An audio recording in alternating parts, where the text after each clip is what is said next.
I'm holding here are PowerFlex lower control arm bushings. I can talk, but nonetheless, these were supposed to already be on the car.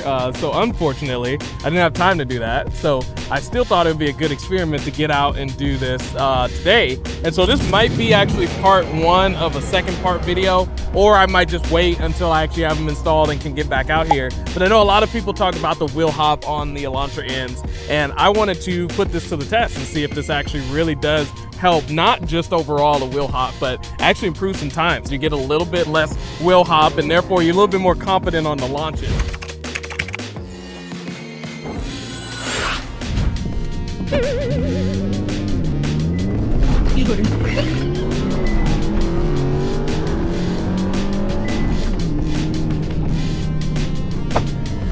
It's gonna be legend. Wait for it.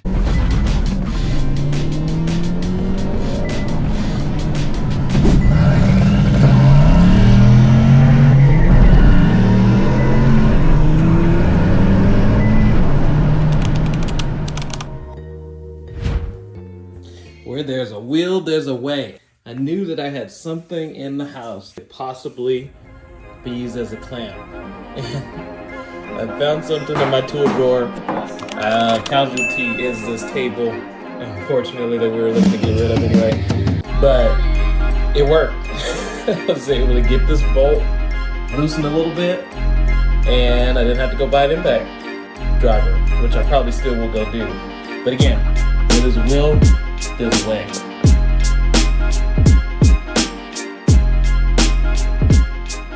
All right, so completely different day, as I decided to do this as a one single video as opposed to two, but I have actually gotten the PowerFlex bushings on the car.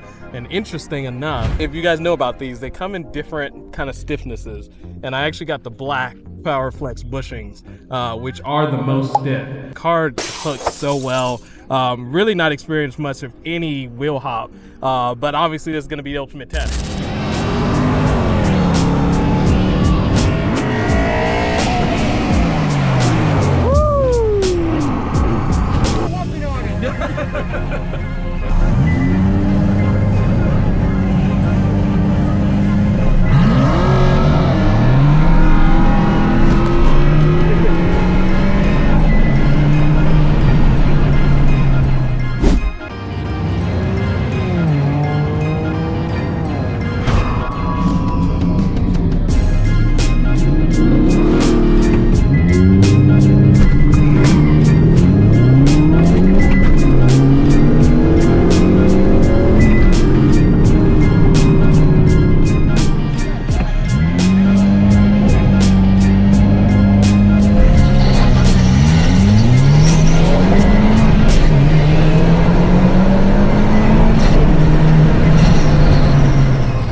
That's it for me, brother.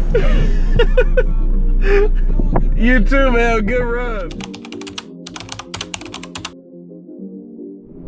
All right, so this is becoming a multi-day ordeal, as I wanted to give some thoughts on the overall bushing situation. After really experiencing it in a lot of different situations, it's been a few weeks since I've installed these, and I want to give some thoughts on it because it's very layered in terms of what I think about it all in all. The biggest thing is definitely I made the mistake, I guess, of ordering the black PowerFlex bushings over the purple, and I think I will end up switching these out with the purple and then doing the black other bushings that need to get done. And I got that from a few different sources. I'll link some videos in this as well. But I'm gonna try that combo out and kind of see overall how that feels. But the vibration is definitely more than I expected.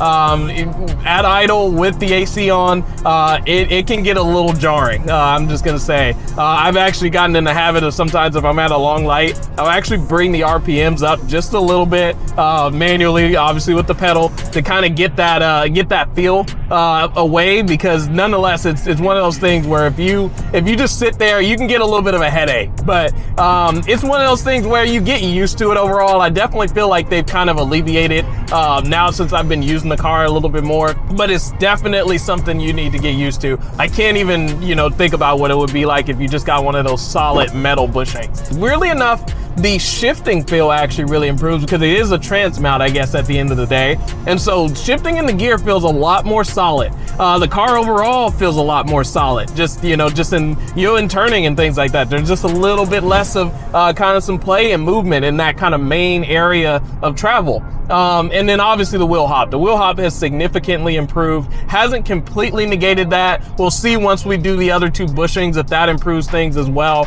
But nonetheless, I think it is a great improvement. But like I said, I think the blacks are a little bit too intense for a street application. And I think that combo might, you know, kind of lend a little bit better.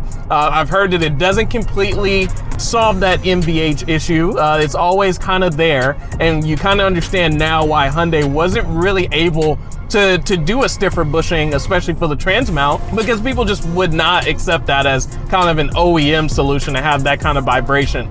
This isn't a GT3. This isn't, you know, a full-on track, you know, race car. And so, you know, people are really not going to want to compromise too much on having that kind of vibration in the car that they daily drive. But it is one of those things where, you know, it does improve if you do use this car a little bit more on the performance side of things. And I definitely recommend it overall. But like I said, blacks only if you're really tracking this car a lot. The purples seem to be the sweet spot, at least for the lower mount, and I'll definitely be giving an update once I do the upper two and kind of see how that all pans out. But nonetheless, I want to put this video to bed now because it's been multiple different recording sessions of kind of getting all of my experience all put together. But hope this is helpful. Hope you guys enjoy. Leave some comments if you guys are running these. And nonetheless, we will see you guys on the next one.